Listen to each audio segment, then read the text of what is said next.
تمہارے بیٹے سے کوئی بے ادبی ہو گئی ہو، کہا پھر کیا بات ہے؟ تو جناب سلطان محمود غزنوی نے کہا تھا بات رشتے کی باعزت تردار خواتین امت، السلام علیکم ورحمۃ اللہ وبرکاتہ۔ نماز عشاء سے اب تک آپ اپنی محبتوں کا ثبوت پیش کر رہے ہیں۔ اللہ پاک ہم سب کی اس حاضری کو اپنی بارگاہ میں شرف قبولیت عطا فرمائے۔ حضور کریم کے صدقے اللہ ہمیں دنیا میں اس کے صدقے میں عزت والی لمبی عمر عطا فرمائے اور آخرت میں حضور کی شفاعت کبریٰ عطا فرمائے۔ وقت اتنا نہیں ہے، میں وقت کی زنجیر میں قید ہوں، اس لیے بہت تیزی سے سننے اور علماء کا تعارف میں کس بات سے کراؤں، بس اتنا سنیں۔ النظر الی وجہ العالم عبادہ، عالم کے چہرے کی طرف دیکھنے پر اللہ پاک عبادت کا ثواب عطا فرمائے۔ بس اتنا تعارف علماء کا سمجھ لیں۔ الحمدللہ الذی وکفی وسلام علی عبادہ الذین اصطفی۔ اما بعد اعوذ باللہ من الشیطان الرجیم، بسم اللہ الرحمن الرحیم۔ قد جاءکم من اللہ نور وکتاب مبین۔ وقال اللہ تعالی فی مقام آخر کنتم خیر امہ صدق اللہ العظیم وصدق رسولہ النبی الکریم۔ پر آپ دیکھ رہے ہیں بہترین آواز کے مالک شاعر اہل سنت حضرت قاری افتخار صاحب قبلہ سے آپ نے سماعت کیا اور میرے بعد پھر انشاءاللہ سماعت کریں گے، اور بہت جلدی خطیب اہل سنت حضرت قاری دلشاد صاحب قبلہ کا شیپوری کا کتاب اور آپ سماعت کریں گے۔ بس مختصر میں اور بالکل سادہ سے انداز میں تھوڑی دیر کی طرف سماعت کر لیں۔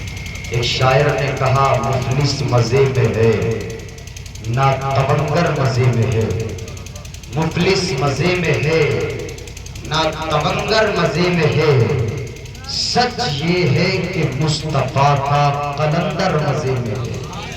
مفلس مزے میں ہے نہ تبنگر مزے میں ہے، سچ یہ ہے کہ مصطفیٰ کا قلندر مزے میں ہے۔ کرتا ہے روز گنبد خضرا کا وہ طواف، کرتا ہے روز گنبد خضرا کا وہ طواف، دربار مصطفیٰ کا کبوتر مزے میں ہے۔ دربار مصطفیٰ کا کبوتر مزے میں ہے، اور پٹتا رہے گا قبر میں ہر دشمنی نبی، پٹتا رہے گا قبر میں ہر دشمنی نبی، شیدا نبی کا قبر کے اندر مزے میں ہے، شیدا نبی کا قبر کے اندر مزے میں ہے۔ اور ایک شاعر نے کہا کہ معجزہ میرے نبی کا کہہ دیا تو ہو گیا، معجزہ میرے نبی کا کہہ دیا تو ہو گیا، میرے نبی کا کہہ دیا تو ہو گیا، آپ نے قطرے کو دریا کہہ دیا تو ہو گیا، آپ نے قطرے کو دریا کہہ دیا تو ہو گیا۔ یہ افراتفری کا تھوڑا ماحول ختم کر دیں، اس لیے کہ یہ میں بھی جانتا ہوں اور آپ بھی جانتے ہیں، اس جلسے کو سجانے کے لیے صرف یہ نہیں کہ کسی چوراہے پہ بیٹھ کر چائے کی چسکی لینے والوں کا کام، یا کسی چوراہے پہ بیٹھ کر خرافاتوں کے اڈے گرم کرنے والوں کا کام، ایسا نہیں ہے۔ اس جلسے کو سجانے کے لیے بڑی محنتیں کرنی پڑتی ہیں، بڑی محنتیں۔ آپ پوچھنا اپنے امام صاحب قبلہ سے، ہمارے امام صاحب قبلہ سے کہ حضرت کتنی محنتیں کرنی پڑتی ہیں، وہ بتائیں گے کہ کتنی محنتیں جلسوں کو سجانے کے لیے کرتی ہیں۔ لوگوں کو مزے ہی نہیں آ رہے اپنے انداز میں، جو جیسا چاہتا ہے ویسے مجمع کو اپنی طریقے سے استعمال کرنا چاہتا ہے۔ وہ خدا کے بندوں، اس بات کو کیوں بھول رہے ہو؟ ہم اہل سنت والجماعت ہیں، اور ہمارا عقیدہ یہ ہے کہ ہم جہاں بھی بیٹھتے ہیں ہمارے مصطفیٰ ہمیں دیکھ لیا کرتے ہیں۔ آج حضور کا جلسہ سجانے آئے تو پھر کیا معاملہ ہے؟ کسی کے منہ میں تمباکو چل رہا ہے تو کسی کا انداز بدل رہا ہے، کسی کا کوئی بے وضو آ کر علماء پہ بات کرنے چلتا ہے، تو اس طریقے سے آ کے اس طریقے سے آ کے ارے جو نبی ہمیں چلتے پھرتے دیکھتا ہے وہ نبی ہمیں اپنی محفل میں ادب کرتے ہوئے بھی اور بیٹھی کرتے سب دیکھا کرتا ہے.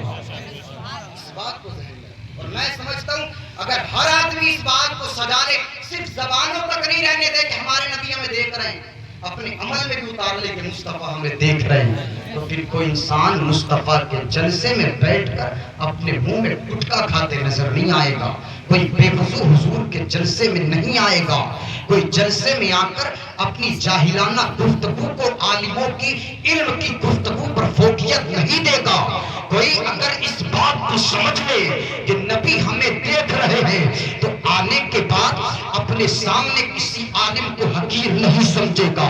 اگر کوئی اس بات کو سمجھ لے کہ نبی ہمیں دیکھ رہے ہیں تو مصطفیٰ کے جلسے میں آ کر کبھی ایک دوسرے کو اٹھا کر ایک دوسرے کو پریشان نہیں کرے گا, اس لیے کہ وہ اس بات کو جانتا ہے آمنہ کے لال نے دنیا پہ قدم رکھا, غریبوں کا سہارا بنے, یتیموں کا سہارا بنے, بیواؤں کا سہارا بنے, مسکینوں کا سہارا بنے, کائنات میں چلنے والے ایک ایک انسان کا مصطفیٰ سہارا بنتے رہے اور قیامت تک کے لیے یہ دستور دے دیا وہ دنیا والوں جو غریبوں کا سہارا بنے گا, بیواؤں کا سہارا بنے گا, یتیموں کا سہارا بنے گا, بس وہ انسان سے کہے کہ میں مصطفیٰ کا وفادار ہوں تو خدا کی عزت کی قسم اسے مصطفیٰ کی بارگاہ سے میں مل جائے گا. ہاں یہ انسان میرا وفادار والی زندگی کچھ نہیں ہے. جو آج میں جوا کھیل رہا ہے اور صاحب سرکار کا دامن نہیں چھوڑیں گے, پیاس دے رہا ہوں سرکار کا دامن نہیں چھوڑیں گے, یہ خرافاتیں کر رہا ہوں سرکار کا دامن نہیں چھوڑیں گے. سرکار کے دامن کا مطلب یہ کوئی کپڑا نہیں ہے کہ تم نے کپڑا پکڑ لیا اور اب چھوڑنی نہیں ہے. سرکار کے دامن کا مطلب یہ ہے کہ جو پیاس دیتا ہے وہ بھی دوزخ میں جائے گا, جو پیاس لیتا ہے وہ بھی دوزخ میں جائے گا.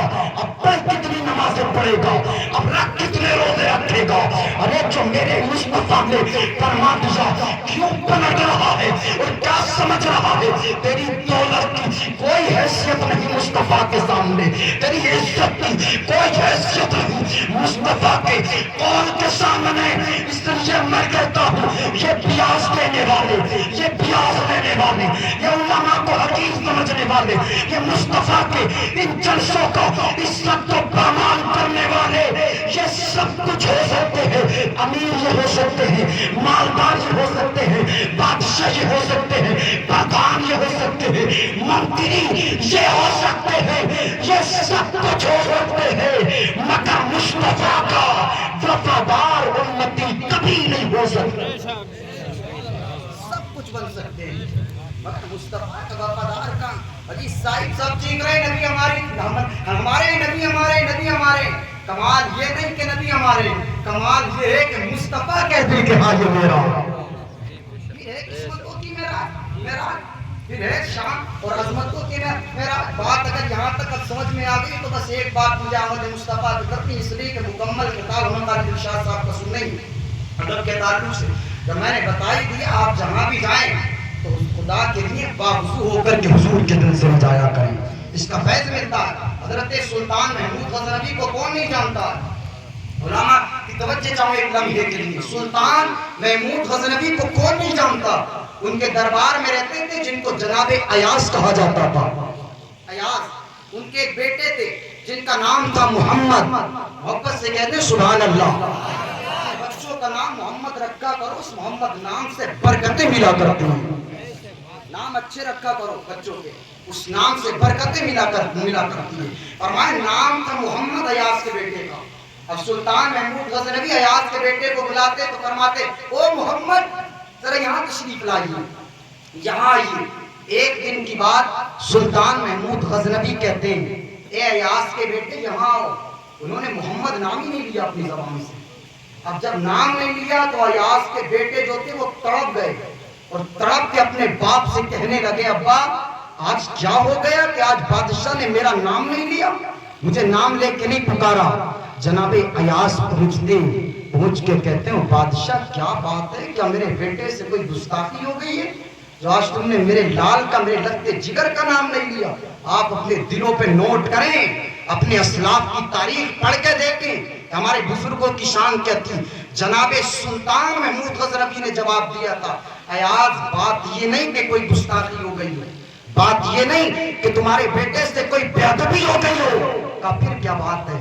تو جناب سلطان محمود غزنوی نے کہا تھا بات اتنی سی ہے کہ آج محمود کا وضو نہیں تھا، اور جب محمود کا وضو نہیں ہوتا تو وہ اپنے زبان سے نام محمد کو بھی نہیں لیا۔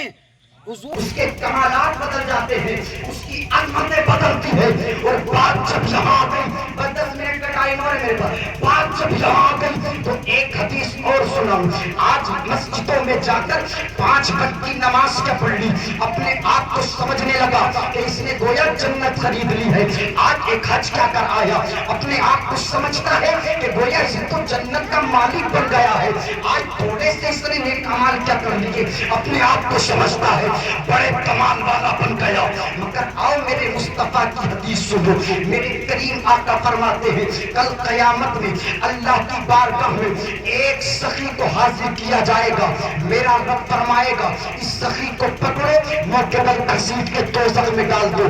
وہ کہے گا پروردگار میں نے بڑی مسجدیں بنائی، بڑے مدرسے بنائے، وہ ہوگا مسجد جب بناتا، مدرسے جب بناتا تو نیت یہ نہیں ہوتی کہ تجھ سے تیرا رب راضی ہو جائے، نیت یہ ہوتی تھی کہ لوگ تجھے کہنے لگے کہ یہ مسجد و مدرسوں میں بڑا حصہ لینے والا۔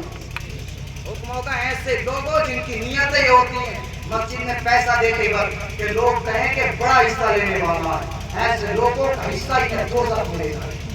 اور جن کی نیت یہ ہوتی ہے کہ میں دے رہا ہوں اپنے رب کی رضا کے لیے دے رہا ہوں، تو چھوٹا سا حصہ بھی اس انسان کو عظمتوں کا تاج عطا فرماتا ہے۔ تو یہاں تک کہ فرمایا ایک حافظ قرآن قاری قرآن کو اوپر ہوگا کہ اس کو پکڑو اور منہ کے اندر گھسیٹ کے دوزخ میں ڈال دو۔ تو قاری قرآن کہے گا پروردگار جب سب سوتے تھے تو میں قرآن پڑھتا تھا، جب سب آرام ہوتے میں قرآن پڑھتا تھا۔ اور تمہارا بند سچ کہتا ہے لیکن جب تو قرآن پڑھتا تھا نا تو تیری نیت یہ نہیں ہوتی تجھ سے رب راضی ہو جائے، تیری نیت یہ ہوتی تھی کہ لوگ تجھے اچھا قاری کہنے لگے۔ حکم ہوگا تیری یہ تمنا ہم نے دنیا میں پوری کر دی، اب آخرت میں تیرا کوئی حصہ یہاں پر نہیں۔ اس لیے میں کہتا ہوں ہم جو نیک کام کر رہے ہیں، ہم جو کام کر رہے ہیں دین کا، اس میں دنیا کی رضا دور تک نہیں، مقصود ہو ہمارے لیے جو نیک کام ہے اس میں واحد اور واحد اپنے رب کی رضا ہونی چاہیے۔ قسمتوں کی معراج ہوتی ہے، چھوٹے کام پر اللہ بڑا جاتا ہے۔ آخری بات میں نے قرآن کی آیت پڑھی ہے فَجَاءَكُم مِّنَ اللَّهِ نُورٌ وَكِتَابٌ مُبِينٌ، تحقیق کہ تمہاری طرف اللہ کی جانب سے نور آ گیا اور روشن کتاب نور سے مراد حضرت عبداللہ ابن عباس کہتے ہیں قَدْ جَاءَكُم مِّنَ اللَّهِ نُورٌ یعنی محمد صلی اللہ علیہ وسلم، کہ نور سے جو مراد ہے وہ محمد عربی کی ذات مقدس ہے۔ اب جب بات میں آ گئی حسن نور مصطفیٰ کی تو ایک بات اور رض کروں، حضرت جابر نے کہا بہت تیزی سے سنیں، حضرت جابر نے کہا یا رسول اللہ، اللہ نے سب سے پہلے کس چیز کو پیدا فرمایا؟ نبی نے فرمایا یا جابر ان اللہ تعالی قد خلق قبل الاشیاء نورا نبی جی کا من نوری۔ مصطفیٰ نے فرمایا جابر سن، اللہ نے ساری چیزیں بعد میں بنائی، سب سے پہلے اپنے نور سے تیرے نبی کے نور کو پیدا فرمایا، سب سے پہلے میرا نور بنایا۔ آگے ایک جگہ موقع پر فرمایا مصطفیٰ نے اول ما خلق اللہ نوری، اللہ نے سب سے پہلے میرے نور کو پیدا۔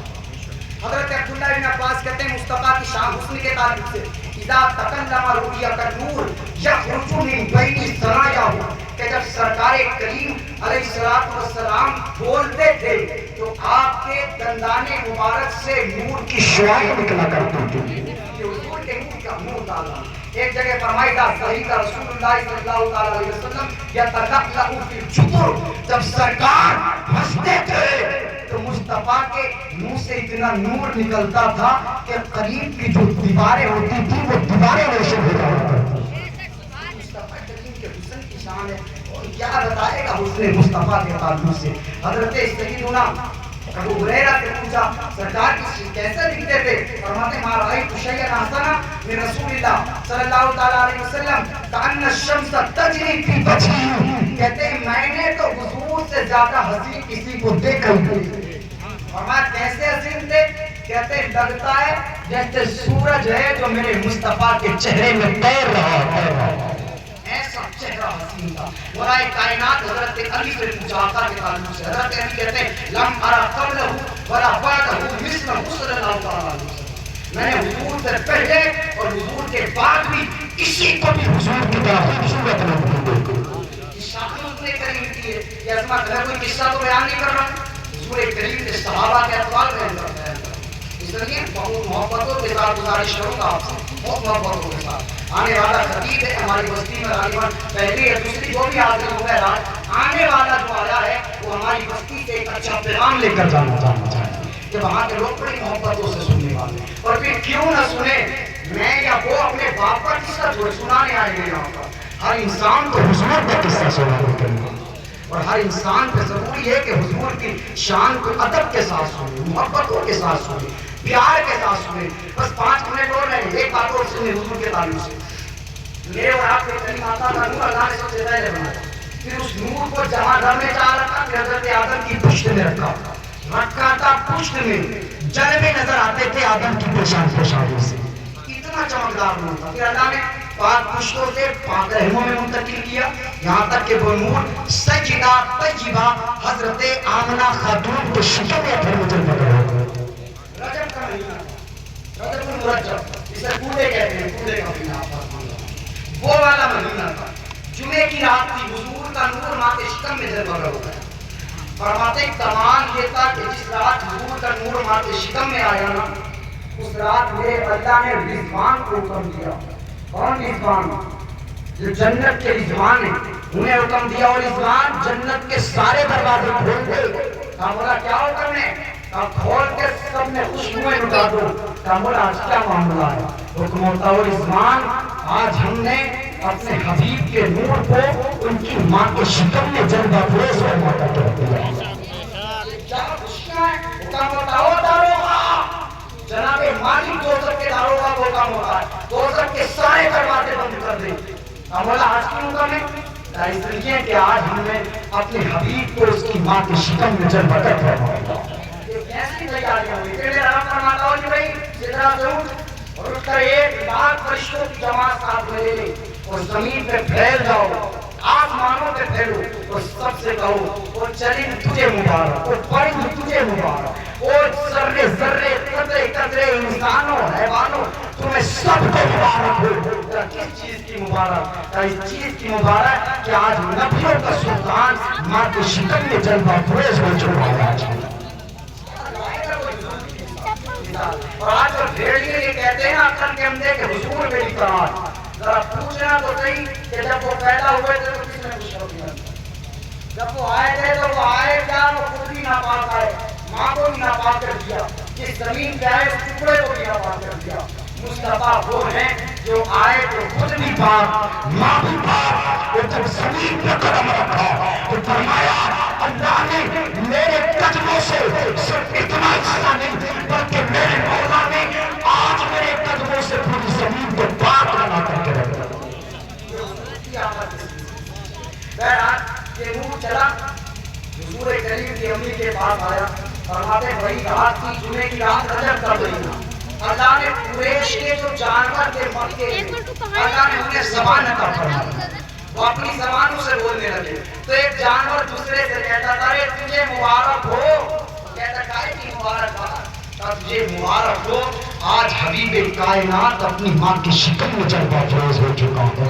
وہ خدا کے بندو بتاؤ تو صحیح, ان 2 پیر کے جانوروں کو بتاؤ تم سے کہیں اچھے تھے وہ 4 پیر کے جانور حضور کی آمد کی مبارکبادی پیش کر رہے تھے. تم سے کہیں بہتر تھے وہ جانور جو حضور کے آمنے پر مبارکبادی پیش کر رہے تھے. اور پھر یہ مصطفیٰ یقین نبی کے تونے فرماتی ہے مصطفیٰ کی امی میرے شکم میں آیا, پہلا مہینہ دوسرا چلتے رہے. نبی کی امی فرماتی میرا تو کمال ہی بدل گیا. میں اگر گلیوں سے نکلتی تھی پہاڑوں کے قریب سے نکل جاتی تو پتوں سے آواز آتی, پہاڑوں سے آواز آتی, او آمینہ تجھ پر سلام ہو اس لیے کہ تو نبی کی ماں بننے والی ہے. یہ ہر طرف سے سلامی آ رہی ہے. سیدہ آمینہ فرماتی ہے میرا تو اور کمال بدلا. اور کمال بدلا. کہا کیا کمال بدلا؟ فرماتی میرا کمال یہ بدلا کہ میں عورتوں کے ساتھ میں پانی لینے جاتی تھی کنویں پر. جب میں ڈول لے کر کنویں تک پہنچنا چاہتی، راستے میں چلتی تیز دھوپ ہوتی تھی، میرے پیر اگر پتھر یا کنکر پہ لگ جاتے تو پیر کا رکھنا ہوگا، اللہ پاک اس پتھر کو موم بنا دیا کرتا تھا. فرماتی ہے جب میں پانی لینے کنویں پہ پہنچ جاتی اور عورتیں ڈول ڈال کے پانی نکالتی، مصطفیٰ کی امی فرماتی ہے جب میں ڈول ڈالنے چلتی تو کنویں کا پانی نیچے سے اچھلتا اور اوپر آ جاتا اور کہتا پانی او امامنا تمہیں تکلیف اٹھانے کی ضرورت نہیں ہے، یہ ہم خود مصطفیٰ کی ماں کے قدموں میں بچا پڑے ہوئے. کون لائے گا مصطفیٰ کی مثال کون لائے گا مصطفیٰ کی مثال؟ فرماتے چلتے چلتے ربیع النور کی بارش شروع آ گئی. حضور کی ولادت پر 2 منٹ ربیع النور کی بارش شروع آ گئی. جب بارش شروع آئی نا سیدہ آمنہ فرماتی ہے رات کا پہلا پہر تھا، میں دیکھ رہی ہوں گھر میں اندھیرا ہو رہا، اندھیرا سا ہو رہا. فرماتی جوئی بڑھتی گئی، آگ بڑھتی گئی فرماتی ہے رأیت نجوما تدنو من الارض، رات کا پہر آخری ہوتا جا رہا ہے تو میں نے دیکھا کہ لگ رہا ہے ستارے ہیں جو میرے گھر کے آنگن کو بوسہ دینے اتر گئے ہیں. ہر طرف فرماتی پھر کچھ دیروں کے بعد میں او سبحانہ وقت صبح شادی کا، وہ نرالا وقت صبح شادی کا، وہ عظیم الشان وقت صبح شادی کا، وہ کمال و عظمتوں والا وقت صبح شادی کا. شادی کا آ گیا.